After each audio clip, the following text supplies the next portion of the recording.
চলো তুমি আমার যা পারো করো, চলো এখন যাও, আমাকে বেচতে দাও, যাও যাও যাও। ঠিক আছে ঠিক আছে, আমি কি ভুল করেছি এখানটা বলো। তুমি আঙুল পলে তুলবে, এখান থেকে যাও, এখানটা কি ভুল করেছি? যাও, ঠিক আছে ঠিক আছে ঠিক আছে ঠিক আছে, এখান থেকে যাও। আমি এখানে কি করেছি তুমি বলো না। তুমি যে ছেলেটাকে তাড়িয়ে দিচ্ছিল ওখান থেকে, এখান থেকে যাই, এখান থেকে যা। জায়গাটা তোমার বাপের কেনা নয় বা রেজিস্ট্রি করা নয়, বা তুমিও কেননি। সেদিন আমি এই কথাটা বলিনি, আজকের এই ভিডিওটা করবো বলে। সেদিন আমি তুমি যে ব্যবহারটা খারাপ করেছিলে সেটা নিয়ে বলেছিলাম, কিন্তু ওই জায়গাটা নিয়ে আমি কিছু বলিনি রাজুদা, ঠিক আছে? তোমার এবং কালিদির যে অহংকারটা বেড়েছে না, সেই অহংকারটা সত্যি বলছি একদম দুমড়ে মুচড়ে ভেঙে দেবে ভগবান। আর আমাদের মতো মানুষরা সঠিক কথাই বলবো এবং প্রতিবাদ করব, ঠিক আছে? হাই ফ্রেন্ডস, রোস্টার সমাজে তোমাদেরকে স্বাগত আর অনেক অনেক ভালোবাসা চলে এসেছে আবার একটা ভিডিও নিয়ে। আচ্ছা, যে ভাইটাকে বলছিল এখান থেকে যা, এখান থেকে হাট, এখান থেকে যা যা যা যা। আচ্ছা, ফার্স্ট কথা বলি, ওই জায়গাটা কি রাজুদার রেজিস্ট্রি করা জায়গা? সে নিজে যেখানে দাঁড়িয়ে পরোটা বিক্রি করছে সেটা হলো সবার বারোয়ারি জায়গা, ঠিক আছে? সবাই যাতায়াত করতে পারে, ওখানে আরও একজনও বসতে পারে কিন্তু, তাই তো? আরও একজনে যদি পরোটা নিয়ে বসে সেও বসতে পারে, কোনো মানুষ ওখানে দাঁড়িয়ে থাকতেই পারে, কোনো মানুষ ওখানে বসেও থাকতে পারে, কারণ ওই প্ল্যাটফর্মটা রাজুদার একা কেনা নয়, মানে ওইটা সবাই ব্যবহার করতে পারে। তাহলে সেদিন কেন রাজুদা ওই প্ল্যাটফর্ম থেকে ওই ভাইটাকে কেন বলছে যা যা যা? সেই ভিডিও ফুটেজ তো আমি আগেই তুলে দিলাম, কেন বললো? এটার বিরুদ্ধে আমি কেন প্রত্যেকটা মানুষের প্রতিবাদ করা উচিত? আজকে নিজে ওখানে বসে আছে, ওই জায়গাটা নিজের নয়, ঠিক আছে? ওই জায়গাটাতে তুমি পরোটা বিক্রি করতে পারো, ঠিক আছে? ওইটা তুমি একটা জায়গা করেছো, মানে আমি এই জায়গাটা নির্দিষ্ট করেছো যে আমি এই জায়গায় পরোটা বিক্রি করবো, লোকজন আসবে খাবে, একদম ভালো কথা। কিন্তু ওই জায়গা থেকে লোককে তাড়িয়ে দেওয়ার অধিকার তো তোমার নেই, কারণ জায়গাটা তোমার বাবা রেজিস্ট্রি করে কিনে দেয়নি এবং তুমি নিজে রেজিস্ট্রি করে কেনোনি। তাই ওখানে দাঁড়িয়ে থাকবে না ভাইটা কি করবে সেটা তার ব্যক্তিগত ব্যাপার, একদম ব্যক্তিগত ব্যাপার, ওটা তোমার দোকান নয়, ঠিক আছে? ওখানে আরো 10টা মানুষ যেরকম ক্যামেরা অন করে তোমার ভিডিও করছে সেটা তারও করার রাইট আছে। আজকে এই জায়গাটা ছিল বলেই আজ তুমি ভাইরাল হয়েছো। এই কালিদির আর তোমার অবস্থা হবে রানু মণ্ডলের মতো, এটা আমি তোমাকে বলে রাখলাম, রানু মণ্ডলের মতো অবস্থা হবে, আর হবে তো বটে। সেই দিন আর বেশি দিন নেই। পাবলিক তোমাদের একদম আস্তে আস্তে বুঝতে পেরে যাচ্ছে। এই যে কালিদি নতুন রেস্টুরেন্টের অবস্থা দেখেছো তো, মাছি পড়ার মতো অবস্থা হয়ে গেছে, আর পুরোনো হোটেলে আর কেউ যাচ্ছে না, এখন সবাই মিষ্টিদির হোটেলেই যাচ্ছে। সব বুঝতে পারবে, দাঁড়াও। অতি অহংকার ভালো না, নিজের বোনকে ঠকিয়ে নিজের বোনকে ব্যবহার করে তুমি বড় হতে পারবে? কখনোই পারবে না। নিজের বোনকে পরিশ্রম করিয়ে আজকে নিজে ভাইরাল হলে বোনের জন্য, সেই বোনকে বলছো তুই আমার জন্য ভাইরাল হয়েছিস, তা তোমার হাল তো অবশ্যই কালিদি হবে। তো এখানে আমি কালিদিকে নিয়ে বেশি বলবো না, তো যাই হোক একটু কাটতে হলো। তো এখন আমি কালিদির বিষয়ে এখানে কিছু বলবো না, যা বলবো সোমা ওয়ার্ল্ডে। তবে ধামাকাদার ভিডিও আসছে সোমা ওয়ার্ল্ডে, আজকে একটা রহস্য ফাঁস করবো। তবে ওই রহস্যটা এখন নয়, যেটা তোমরা ভাবছো আমার কাছে, আমি জানি অ্যাকচুয়ালি ওই হোটেলে সেদিন কি হয়েছিল, কেন 2 মাস মিষ্টিদি বাড়িতে বসেছিল, সেটা নিয়ে হয়তো আমি এর মধ্যেই বলে দেবো, বাট আজকে একটা ধামাকাদার আসছে অন্য। তো যাই হোক, আজকে আমি রাজুদাকে নিয়ে বসেছি এই ভিডিওতে। তো এই যে রাজুদা, ঠিক আছে, যে প্ল্যাটফর্মে দাঁড়িয়ে, শিয়ালদার প্ল্যাটফর্মে দাঁড়িয়ে বলছে পাবলিকে তুমি এখান থেকে যাও, তুমি এখান থেকে যাও। আমার কথা হলো ওই জায়গাটা কার? ওই জায়গাটা ওনার কিনা সেটা আমাদেরকে দেখাতে হবে প্রমাণ সমেত, কারণ ওইখানে দাঁড়াবার অধিকার সবার আছে। তুমি যাকে দেখতে পারো না তারও অধিকার আছে, যাকে তুমি দেখতে পারো রাজুদা তারও অধিকার আছে। তুমি ওখানে বিশাল কিছু নিজেকে মনে করো নি প্রধানমন্ত্রী বা মুখ্যমন্ত্রী, ঠিক আছে? তারাও হয়তো এরকম করে বলে না হাট হাট হাট হাট বলে না, কিন্তু তুমি যেভাবে ব্যবহার করছো পাবলিকের সাথে, মানে ফুড ব্লগারদের সাথে, খুব খারাপ ব্যবহার করছো, যেটা কিনা কালিদিও করছে, যেটা কিনা তুমিও করছো, কালিদিও করেছে। কালকে সেই ভিডিও আনবো ফুড ব্লগারদেরকে কিভাবে কালিদি এই কালকে বাজে ভাষায় কথা বলেছে। কি বাজে ভাষায় কথা বলেছে আবারও, কদিন ধরে তো বলছেই, কিন্তু কালকে আবারও একটা বাজে কথা বলেছে, সেটা কালকের ভিডিওর জন্য ওয়েট করো, আমার এই চ্যানেলেই আসবে, একদম প্রমাণ সমেত এই চ্যানেলে আসবে। তো যেটা বলতে বলতে আমি সরে যাচ্ছিলাম, তো সেই জায়গায় তুমি রাজুদা কি করে বলছো চল হাট এখান থেকে, হাট এখান থেকে? কেন গো রাজুদা, ওটা কি তোমার বাবার কেনা জায়গা না তোমার কেনা জায়গা? না তোমাকে সরকার লিখে দিয়েছে?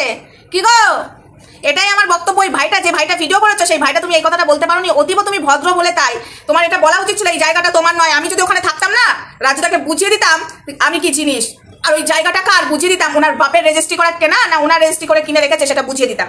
ওই ভাইটা অতীব ভদ্র, ওইভাবে তাড়ানোর রাইট কারণ নেই। তোমার ভিডিও করতে, তোমার কি খাবার বিক্রি করতে অসুবিধা হচ্ছে, ঠিক আছে, তাহলে টোটালি বন্ধ করে দাও। তোমার কিছু কাছের মানুষ ভিডিও করছে, আর সেখানে যে আরেকটা ভাই ক্যামেরা অন করেছে দূর থেকে দাঁড়িয়ে, সে তোমার কাছে যেও ডিস্টার্ব করেনি, আর তাকে বলছো হাট এখান থেকে, হাট? এত বড় সাহস রাজুদা! এবার দেখো রাজুদা, তোমার হাল কি করি শুধু দেখো। তুমি নিজেকে অনেক বেশি বড় ভেবে ফেলেছো, আজকে তোমাকে জনতা তুলেছে আর জনতাই নামাবে, এইটুকু তুমি মাথায় রেখো। জনতা হলো জনার্দন, তুমি সেই জনতাকে অপমান করছো। যখন তোমার গায়ে উপচে পড়তো সবাই, তখন কই তুমি বারণ করতে? তখন কোথাও টাইম দেওয়া থাকতো, তখন খুব ভালো লাগতো না, তখন কই বলতে পারো নি আমার ব্যবসার অসুবিধা হচ্ছে? যেই ভাইরাল হয়ে গেছো লোকের দয়ায়, সেই যাদের দয়ায় তুমি ভাইরাল হয়েছো তাদেরকে অপমান করতে বসেছো। লজ্জা লাগে না? লজ্জা হওয়া উচিত তোমাদের মতো সেলিব্রিটি, চুলের সেলিব্রিটি, ঠিক আছে? তাদের লজ্জা হওয়া উচিত। প্লাস্টিকে খাবার দিচ্ছে, আবার বড় বড় কথা বলছে। ফয়েল পেপার ব্যবহার করার ক্ষমতা নেই না? তাহলে অমন ব্যবসা করারও দরকার নেই, ঠিক আছে? মানুষের ক্ষতি করবে প্লাস্টিকে খাবার দিয়ে, আবার বড় বড় কথা। রাজুদা একদম রীতিমতো যে প্লাস্টিক গুলো খাবার দিচ্ছে, ওই খাবার খেয়ে মানুষ অসুস্থ হবেই হবে। প্রত্যেকটা মানুষ প্রতিবাদ করো। আর একটা কথা রাজুদা, লাস্ট বার যেতে যেতে বলে যে ওই জায়গাটা তোমার বাপের নয় কেনা, ঠিক আছে? ওখানে দাঁড়িয়ে যে সে ক্যামেরা অন করতে পারে, ওখানে কোথাও লেখা নেই যে ক্যামেরা অন করা যাবে না, ঠিক আছে?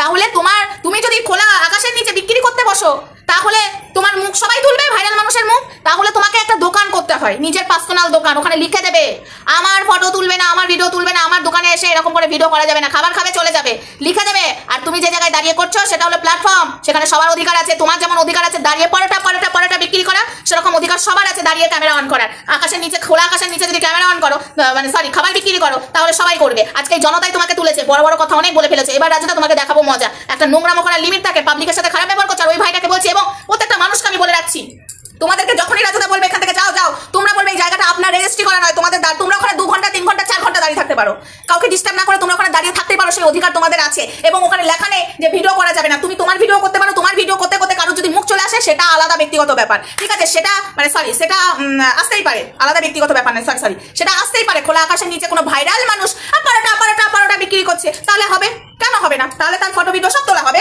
তার তো পার্সোনাল জায়গা ওটা নয়, ওটা ওরও মানে ওনারও দাঁড়ানোর অধিকার আছে, আর তোমাদেরও দাঁড়ানোর অধিকার আছে। তাই তোমরাও দাঁড়িয়ে ওখানে ভিডিও করতে পারো, ঠিক আছে? এইটুকু তোমাদেরকে আমি বলে রাখলাম। এবার থেকে রাজুদা যখনই তোমাদেরকে অবজেকশন জানাবে এখান থেকে যাও, তখন তুমিও বলো তুমি এখান থেকে যাও। কারণ এই জায়গাটা তোমার বাবা রেজিস্ট্রি করে কিনে দেয়নি এবং তুমি রেজিস্ট্রি করোনি। এই জায়গাটা তোমার, যেটা যতটুকু অধিকার আছে ততটুকু অধিকার আমাদেরও আছে। তোমাদেরকে আমি বলে রাখলাম, ফুড ব্লগার বলো যেই বলো, ঠিক আছে? আমি যদি ওখানে যে রাজুদা যেখানে পরোটা বিক্রি করছে, আমি যদি ওখানে যে 2 ঘন্টা ভিডিও করে রাজুদা আমাকে বলতে আসুক, তো একদম ঠাসিয়ে বুঝিয়ে দেবো, ঠিক আছে? মানুষকে অপমান করছো, মানুষকে মানুষ বলে ভাবছো না। আজকে যারা তোমাকে ভাইরাল করলো, আজকে তাদের সাথে তুমি খারাপ ব্যবহার করছো, লজ্জা লাগে না? হ্যাঁ, ভিডিও যদি করতে না পারে কেউ করবে না। রুলস নিয়ম সবার জন্য হবে, তোমার কাছের মানুষের জন্য একা নিয়ম হবে না, ঠিক আছে? তাও আবার খোলা আকাশের নিচে, যেটা কিনা সবার অধিকার আছে ওই প্ল্যাটফর্মে দাঁড়িয়ে ভিডিও করার এবং প্ল্যাটফর্মে দাঁড়াবার, এবং তোমার অধিকার আছে। তাহলে তুমি কি করে বারণ করতে পারো এখান থেকে এখান থেকে ভিডিও করা যাবে না? কিছু বলছি না বলে তাই। তো যাই হোক বন্ধুরা, ভিডিওটা বেশি বড় করলাম না, এইটুকুই থাক। আমার সোমা ওয়ার্ল্ডে ভিডিও আসছে কালি দিয়ে এবং মিষ্টি দিকে নিয়ে ধামাকাদার ভিডিও। বেশি লেট করবো না, চলে আসবে ভিডিওটা, একটুখানি ওয়েট করো। এডিট হয়নি এখনো, এডিট করবো তারপরে আপলোডে বসাবো। চলো টাটা, সবাই ভালো থেকো, সুস্থ থেকো। আরেকটা কথা বলছি, ধরিত্রী হালদার বলে যে চ্যানেলটা আছে, ঠিক আছে? ওই ধরিত্রী হালদারের চ্যানেলে তোমরা যে সবাই দেখবে কালিদিকে আর মিষ্টি দিকে হেভি র্যাম্পার দিচ্ছে, ঠিক আছে? হেভি দিচ্ছে, তোমরা যেও দেখে আসতে পারো, ঠিক আছে? চলো টাটা, সবাই ভালো থেকো, সুস্থ থেকো। আমার কমিউনিটিতে পেয়ে যাবে, যদি ধরিত্রী হালদার সার্চ করলে পেয়ে যাবে, বাট তোমরা আমার কমিউনিটিতে পেয়ে যাবে। আরেকটা কথা বলছি, যারা ধরিত্রীকে চেনো, তা ওর কিছু মানে ভিডিও ছাড়লে নোটিফিকেশন তোমাদের কাছে পৌঁছাচ্ছে না, আনসাবস্ক্রাইব করে আবার সাবস্ক্রাইব করো, নোটিফিকেশনটা অফ করে আবার অন করো, তাহলে তোমাদের কাছে নোটিফিকেশন পৌঁছাবে। যারা আমাকে ফোনে জিজ্ঞাসা করছো দিদি ভাই ধরিত্রী কি কিছু হয়েছে, শরীর খারাপ, ভিডিও ছাড়ছে না, ও ডেলি ভিডিও ছাড়ছে, কিন্তু ভিডিওগুলো তোমাদের কাছে পৌঁছাচ্ছে না, এটাই। আনসাবস্ক্রাইব করো, আমার কাছেও পৌঁছাচ্ছে না, আমি তো চ্যানেলে গিয়ে আমি ওর ভিডিও দেখতে হচ্ছে। তাই তোমাদেরকে বলবো, ওরকম করে তো হয় না, কখন ভিডিও ছাড়বে না ছাড়বে নোটিফিকেশন পৌঁছাবে না, সেটা হবে না। তোমরা ভাববে যে ভিডিও ছাড়লেই নোটিফিকেশন পৌঁছে যাচ্ছে, কি পৌঁছাবে, তাহলে আমরা দেখতে যাবো। কিন্তু ওর চ্যানেলটা একটু সমস্যা হয়েছে, মানে নোটিফিকেশনটা অফ করে দিয়েছে। তোমরা একটু নোটিফিকেশনটা অফ করে আবার অন করো, আনসাবস্ক্রাইব করে সাবস্ক্রাইব করো। চলো টাটা, লাভ ইউ অল। আচ্ছা, আরেকটা কথা, রাজুদাকে আমি আবারও কালকে দিতে আসবো। রাজুদাকে শাস্তা করবোই, রাজুদা যেভাবে অপমান করছে এর প্রতিবাদ করবো। আরেকটা কথা বলে যাচ্ছি, আর অমঙ্গলাকে নিয়ে আমি পারলে লাইভে আসার চেষ্টা করবো। চলো টাটা।